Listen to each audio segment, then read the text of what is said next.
Hello everybody and welcome back to another video. This past weekend was week 6 of the Overwatch League 2023 season. The conclusion of the Eastern region knockouts for the Midseason Madness and the entirety of the Western region knockouts. We now know all 6 teams that will be playing in Korea for the Midseason Madness. So let's go, let's dive in, let's jump in, let's talk about these teams and their paths to victory. Let's start with the first team that punched in their ticket this weekend. Of course, there was already the Atlanta Reign and Houston Outlaws who punched in their tickets last week. This past weekend, though, we saw the Boston Uprising. They were the first team to punch in their ticket to Korea.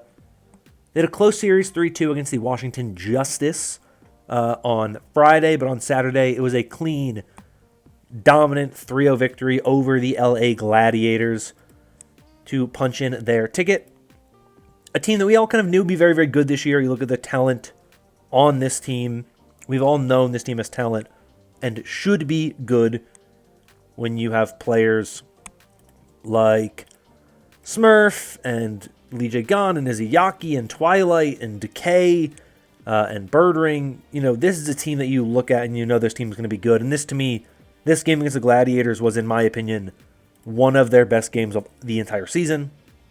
There was a moment, I want to say it was on map 2, I think it was Hollywood, where they showed Smurf's player cam. He was just like laughing as they were winning the map. And I saw that and I said, oh, it's over. This series is done. Like, Boston is a team that feels like they're loose. They just kind of, they're doing their thing now. They know who they are. They know what their identity is. To me, this team is incredibly dangerous. This one is very important. Yes, they have a loss to Vancouver under their belt. Yes, they lost their game against Atlanta.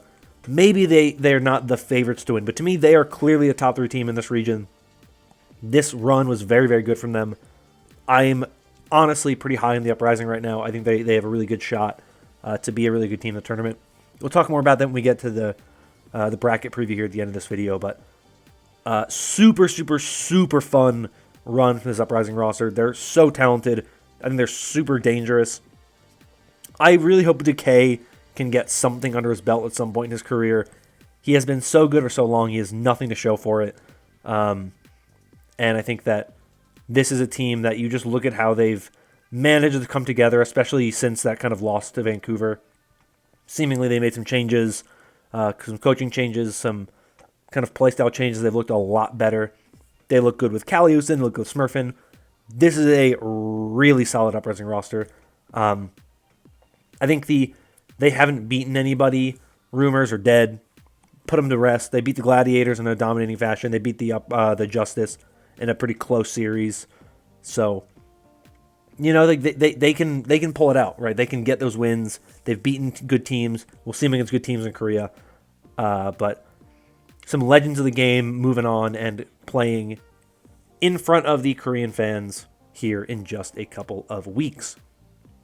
Let's stick with chronological order here. So we won't talk about the final spot from the Western region. We're going to move over to the Eastern region, where the Hangzhou Spark locked up a spot in the Midseason Madness with a win over Dreamers in the A bracket finals. Dreamers, of course, on Saturday got the upset win over the Guangzhou Charge 3-1. Surprising match. The last standing contenders team with Dreamers, but the Spark were too much for them. 4-0 victory for the Spark.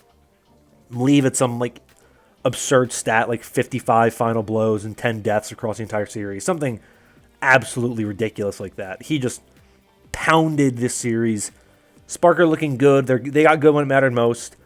I kind of thought that would be the case with this team in a lot of ways. Rui, who is the coach of this team, when he was with Chengdu, that was kind of what this team did, is they would kind of look a little shaky at times. When tournament games came around, this team kind of came alive and played their best Overwatch, and Spark really did that. They looked very, very good. Obviously, that reverse sweep against the Guangzhou Charge is a big win against Dreamers. Would have loved to see another Joe-down matchup, but we'll get one, I'm sure, in the second half of the season. So, you know, there's a lot to kind of look at and a lot to love. But I think the Spark getting there is really, really cool. I think it's nice to have a Chinese team represented at the event. It's basically just going to be, the World Cup Team China, which will be cool. But it's a big deal, I think, for this team that has had its ups and downs in the past. But like, this is the Chinese super team. This is a team that we all wanted to see make it. They're really, really good. And I think that we're going to finally get to see them really reach their peak, reach their potential here in this series. And I think it's a huge thing for this team to get everything together kind of the way they did and when they did. We all thought they'd be the best team in the region. They finished in third in the kind of knockouts or in the qualifiers. But when it push came to shove, they clutched up when it mattered and they got the big win that they needed and punched a ticket to head over to Korea. And head over, of course, to the tournament in Seoul. Speaking of Seoul, let's talk about the Seoul team that is going to be playing in front of their home fans. That is, of course, the Seoul Infernal, who got a 4-0 victory over the Dallas Fuel to lock up their spot in the Midseason Madness. I think the bigger result on that side of the bracket was the Dallas Fuel beating O2 Blast by a score of 3-1. Obviously, O2 Blast pushed Infernal to the edge. It was very, very close here. It was almost a reverse sweep for O2 Blast, but Dallas did not have the same problems. They managed to pull it away. Dallas, to me, very good team, right? I think Dallas is starting to feel better. I think they have limitations. I think that the loss of Fearless hurts this team quite a bit in terms of flexibility. I think Bliss and MCD had a very good tournament. I'm not going to try to act like they didn't. I don't think they're Chu and Fielder, but I think that they looked a lot better in this tournament. There was an Ajax that Bliss forced on opener in the O2 Blast series. It was one of the most wild things I've ever seen. But the Infernal are just too much, right? Like, Skewed and Fixa are really, really good. I would argue they are the best support line in this region. As much as I love Xerneas and Farway and Monk and Lengsa, I think that what we've seen from Skewed and Fixa is just absolutely game-breaking. They just kind of do whatever they want. Mag is playing really, really well, and M3 is also playing to the max, firing on all cylinders. So I think the Infernal are a very good team, and I think it shows, right? They don't have some of those same weaknesses and problems that a team like Dallas has, right? Whereas as much as I like Dallas, I think they're a good team. I don't think we see the best out of Edison all the time. I think Hanbin's limitations as a tank player, just this meta is not good for him. If, second half of the season is a Junker Queen meta, this team's going to be really good. But when you look at where this team is at right now, you look at kind of just the current state of this team and just the state of the league right now, it makes sense why Dallas has been struggling with it. But they got the win over O2 Blast, which mattered. Seoul Infernal just too much for them. And I don't think it's a big deal. I don't think it's like a huge disappointment. I think the Infernal are the best team right now in the APAC region. I think that them winning is to be expected. I think they are currently sitting at the top of the league in that kind of APAC region. And I think getting to have a Seoul team in the tournament in Seoul will be a really awesome thing to see. Obviously, lots of Korean talent going to be participating. The Rain and the Outlaws and the Mayhem and the Uprising are all kind of have a lot of big-name Korean talent in those teams. But I think having the Seoul Infernal there is a big deal because it's their first tournament as the Infernal. So it's their first big international event where they're the Seoul Infernal. So this is kind of like, in a way, the trial by fire for this team, which would be really, really cool. But yeah, they're really good. And I think that they're a team that I'm interested to see. I'm very intrigued by how this Infernal team matches up against the likes of Uprising, Mayhem, Outlaws. I think the Rain are a bit of an outlier because the Rain are a very good team, and so we don't really know exactly what to expect from them. But the Infernal interests me a lot, and I'm very intrigued by this team, and I'm excited to see what they're able to do in this tournament. And shout out to them for getting that home game in front of their home crowd. It's going to be awesome. Can't wait for this tournament here in a couple of weeks. Final team that punched in a spot. It was a banger of a series to end the weekend. The Florida Mayhem beat the Washington Justice in the lower bracket after being knocked down there by the LA Gladiators on the first day.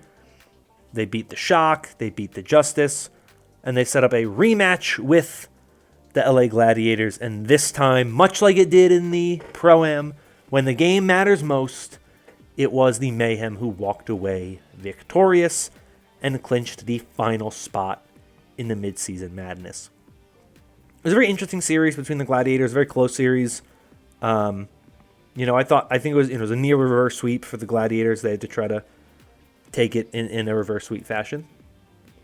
Mayhem, I think, are in a really interesting spot. I think they're probably, no offense, my least favorite team in this tournament in terms of like chances to win.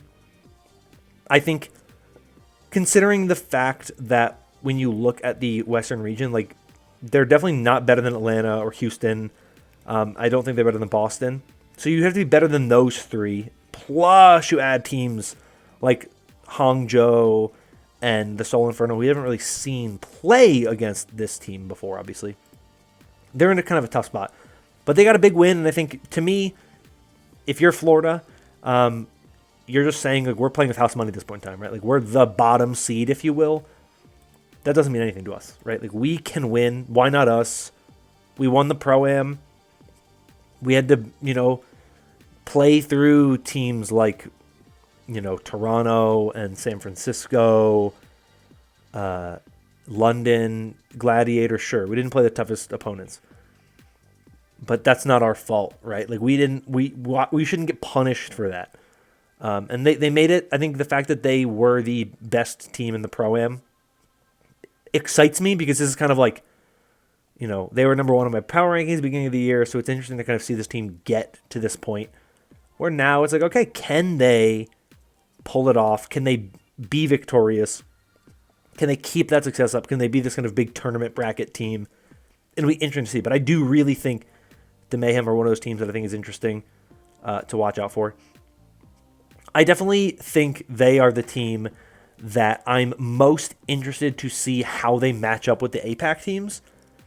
Because, like I said, I think it's tough when you look at the Western region because you have Atlanta and Houston and Boston. They're all really phenomenal. And I think kind of might be in a tier of their own in this region. I'm almost ready to put Boston there. I need to wait until this weekend or when they play in the tournament. But if Florida is kind of best of the rest, how does that match up with the APAC region, right? How good are the Spark? How good are the Infernal? Can the Mayhem match up with those teams? Is the fourth best in the East or the West better than the best in the East? Is it worse than the best in the East? It's kind of that interesting thing where we think of the Western region as a better region, but how much better is it? We don't know yet. So I don't want to take away from the Mayhem and their success because I think they're a very, very, very good story, and I think what they were able to do with a team that honestly feels very much like Gunba deserves a lot of credit for what he's done with this team, because you think about where they were last year. They were like a decent team last year. They had their moments, but I don't think people kind of bought into them. But really getting two huge additions with Chorong and Merit this offseason really just kind of elevated this team to another level, elevated them to the next level. And they really are now a legitimate team with just playmakers all over the board. And they're really fun to watch.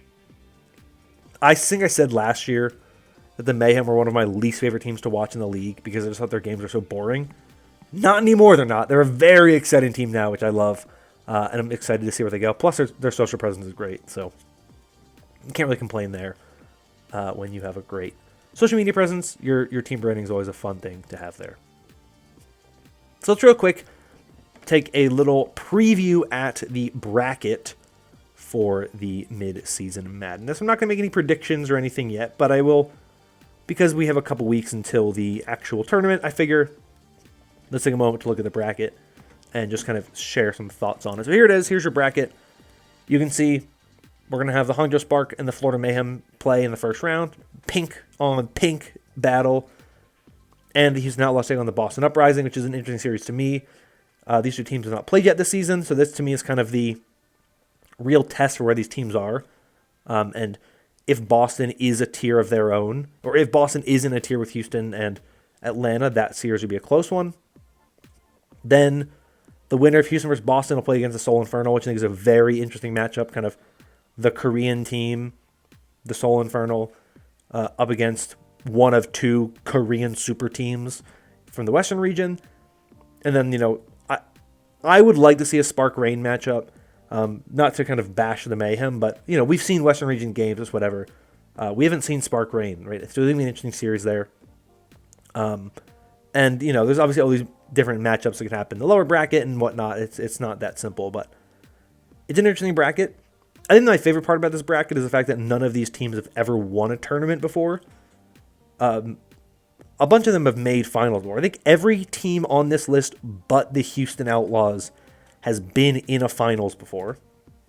Spark made the Countdown Cup finals in 2020. Florida Mayhem made the Midseason Madness, or Melee, that's what it was. Melee finals in 2020. Uprising made the Stage 3 final in 2018. Atlanta Reign made the Grand Finals in 2021. I mean, the Soul Infernal, when they were the Philadelphia Fusion, made the Grand Finals in 2018. They made Stage 2 Finals in 2018. They made the Summer Showdown and Countdown Cup Finals in 2020. So these teams have been high-level teams that have gotten and done well in tournaments, but none of them have been able to win something. So I love that we're getting a new team. I think it's really cool to see these franchises that you could say historically have been good franchises, some of them at least. I think the Mayhem technically are the franchise with the most losses of all time, but if you start in 2018, that kind of is inevitable. But franchises generally speaking have done well, have been winning franchises, successful franchises that have never made it to that final hurdle. Now one of them guaranteed will win something, and I think that's really cool. So there's the bracket. I'm excited for it. I think it'll be fun. I think it'll be cool, and I'm excited to see what happens here when all of this kicks off in just a couple of weeks. That's all for this video today. Let me know your thoughts on these games, these teams in the comments down below. Give me your way too early predictions for who you think is going to win. If one of those two matchups that we know about already is something you're excited about, who you're most impressed by this past weekend, whatever it is, whatever your thought is, I'd love to hear from you in the comments down below. That's going to be all for me, though, for today. If you enjoyed this video and want more like it in the future, consider liking and subscribing. Your support does mean a lot. Real quick, I want to shout out Teen X, who at the end of the spring stage finished at the top of my Pickems-crew. If you want to join the Pickems-crew, ID is in the description. It's there all the time. Only a few people there right now, but the more of you that join, the more you can kind of join in on the fun and try to beat me at Pickems. He's the only one right now, Teen X, or they're the only one right now ahead of me. But you, maybe, could join the ranks as well. But yeah, that's it for today. Thank you once again. Hope you're all staying safe and staying healthy. And until next time, bye-bye.